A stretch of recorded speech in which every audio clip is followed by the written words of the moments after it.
होने के बावजूद हमें ऑक्सीजन सिलेंडर की जरूरत क्यों पड़ती है?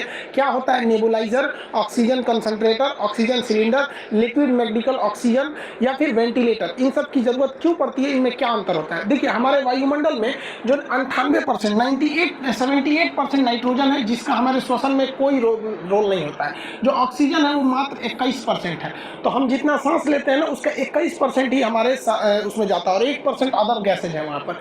तो इस 21% में से फेफड़े को नाइट्रोजन अलग करना पड़ता है, बाकी सारे गैसों को अलग करना पड़ता है। लेकिन जब हमारा फेफड़ा डैमेज हो जाता है बीमारियों की वजह से, तो वो ये सारी क्रिया को नहीं कर सकता है। इसलिए हमें क्या चाहिए कि उसको टोटल का टोटल प्योर ऑक्सीजन दे और उस ऑक्सीजन को उसे छांटना ना पड़े। हालांकि फेफड़े टोटल दिए गए ऑक्सीजन का केवल 4% ही लेते हैं। 21% ऑक्सीजन जो लिया जाता है उसका 4% ही यूज हो पाता है। लेकिन यहाँ पर फेफड़ों को ज्यादा वर्क करना पड़ता है। सबसे पहले नाइट्रोजन और अलग की गैसों करो, फिर उसमें से 4% निकालो। इसलिए मरीज को डायरेक्ट दिया जाता है 99% शुद्ध ऑक्सीजन, जिसमें से वो उसका शरीर उस 4% के आसपास ऑक्सीजन को एब्जॉर्ब कर लेता है। देखिए, नेबुलाइजर एक ऐसी मशीन होती है, वो जो छोटी सी मशीन है, ये हवा से ऑक्सीजन को सक करती है और इस सक किए हुए ऑक्सीजन को भेज देती है फेफड़े में। ये 80 से 85 से 95% शुद्ध ऑक्सीजन को ये खींच लेती है। ये छोटी सी मशीन होती है, नेबुलाइजर बोलते हैं। ये स्टीम बनाने के भी काम आती है। तो अक्सर इसका प्रयोग वैसे मरीजों को किया जाता है जिनके दवाइयों को भाप बना के फेफड़े तक पहुंचाना होता है। अक्सर इसका प्रयोग अस्थमा के मरीज करते हैं, लेकिन इसका कोरोना में प्रयोग करना घातक है। कुछ लोग क्या कर रहे हैं, कह रहे हैं कि भैया इसमें हम दवा नहीं डालेंगे। आप जब इसमें दवा डाल देते हैं तो ये नेबुलाइजर क्या करता है, उस दवा को स्टीम बना के और इसके भाप के साथ आपके फेफड़े में छोड़ देता है, तो जिसके साथ आपकी दवा भी बहुत अच्छे से फेफड़े तक चली जाती है। लेकिन दमा और अस्थमा में इसका प्रयोग करना उचित था, लेकिन इस तरह के अस्थमा के कोरोना के मरीज को इसका प्रयोग करना ठीक नहीं है, क्योंकि इसमें उतना ऑक्सीजन नहीं रहता है जितना कि कोरोना के पेशेंट को चाहिए रहता है। अब ऑक्सीजन कंसंट्रेटर क्या होता है? ये एक छोटा सा डिवाइस होता है जो हवा से ऑक्सीजन को सक करता है, उसमें से धूल कण, कार्बन डाइऑक्साइड और नाइट्रोजन को बाहर करके हमें ऑक्सीजन देता है। ये एक डिवाइस होती है, ये कई शेप में आती है। कुछ पोर्टेबल भी होते हैं, छोटे होते हैं, कुछ बड़े साइज के भी होते हैं। इनमें 90 से 95% शुद्ध ऑक्सीजन होता है, यानी ये नेबुलाइजर से ज्यादा मात्रा में ये ऑक्सीजन हमें प्रोवाइड कर सकते हैं और ये 24 घंटे हमें ऑक्सीजन दे सकते हैं, क्योंकि इन्हें बिजली या फिर बैटरी के सप्लाई से चलाया जाता है। ये ऑक्सीजन सिलेंडर की तरह इसमें कभी ऑक्सीजन खत्म नहीं होता है। अगर इसमें पावर सप्लाई है तो ये ऑक्सीजन कंटिन्यूअस बनाते रहेगा। इसमें ऑक्सीमीटर लगा रखे हैं, इसमें ऑक्सीजन का फ्लो को भी कंट्रोल किया जा सकता है। ये जो होते हैं, ये इसमें ना सीरियस मरीज के लिए इसका प्रयोग नहीं किया जा सकता। ये केवल माइल्ड यानी हल्के या फिर मीडियम मॉडरेट लेवल के मरीजों के लिए इसका ही प्रयोग किया जाता है। सीरियस प्रयोग नहीं हो सकता, इसलिए इसे आईसीयू में नहीं रखा जाता। ऐसा क्यों नहीं रखा जाता है? देखिए, जो ऑक्सीजन कंसंट्रेटर होता है, इसका जो ऑक्सीजन का प्रेशर होता है वो बहुत लो प्रेशर होता है।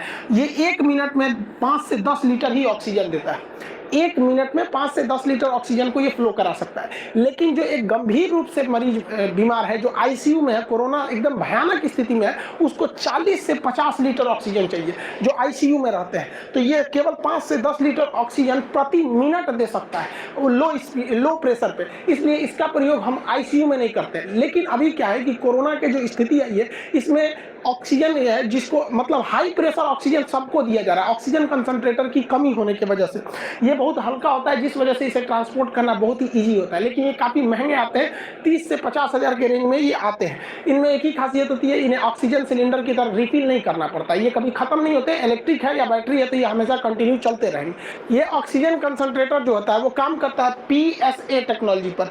पीएसए का मतलब प्रेशर स्विम एब्जॉर्प्शन टेक्नोलॉजी होता है। इसके तहत ऑक्सीजन हवा से गैसों को लिया जाता है, सक किया जाता है और उसमें नाइट्रोजन और बाकी गैसों को छोड़कर और ऑक्सीजन को कंसंट्रेट कर लिया जाता है। इसीलिए इसे ऑक्सीजन कंसंट्रेटर कहते हैं। ये छोटे मात्रा में होता है, इसको बड़े प्लांट में लगा दिया जाता है। जब इसी कंसंट्रेटर का बहुत बड़ा प्लांट लगा देते हैं तो उसी को हम लोग कहते हैं पीएसए प्लांट। इसी प्लांट को बहुत से बाहरी हॉस्पिटल वगैरह के बाहर लगाए गए हैं। इवन मोदी जी ने भी जो घोषणा किया है इसी प्लांट के बारे में, उन्होंने कहा है कि जो पीएम केयर फंड में पहले 162 और अभी 551 के आसपास, मतलब 550 के आसपास, वो जो ऑक्सीजन कंसंट्रेटर का जो बड़ा रूप है जिसे हम लोग पीएसए कहते हैं, ये टेक्नोलॉजी लगाने की बात की गई है हर एक हॉस्पिटल के बाहर। देखिए, देश में अभी भी ऑक्सीजन का टाइम पर नहीं पहुंच पा रहा है। कुछ किल्लतें दूर हुई हैं, लेकिन अभी भी उतना दूर नहीं हुआ है। इसको गवर्नमेंट अगर चाहे तो और इंप्रूव कर सकती है। देखिए, जितने ऑटो इंडस्ट्री होते हैं, गाड़ियां जो सड़क पे चलती हैं, इनके टायरों में नाइट्रोजन गैस भरा होता है और इन्हें बनाने के लिए भी नाइट्रोजन जनरेटर होता है जो काफी सिंपल काम करता है। वो भी पीएसए टेक्नोलॉजी पर ही काम करता है। वो क्या करता है, हवा को लेता है, सब करता है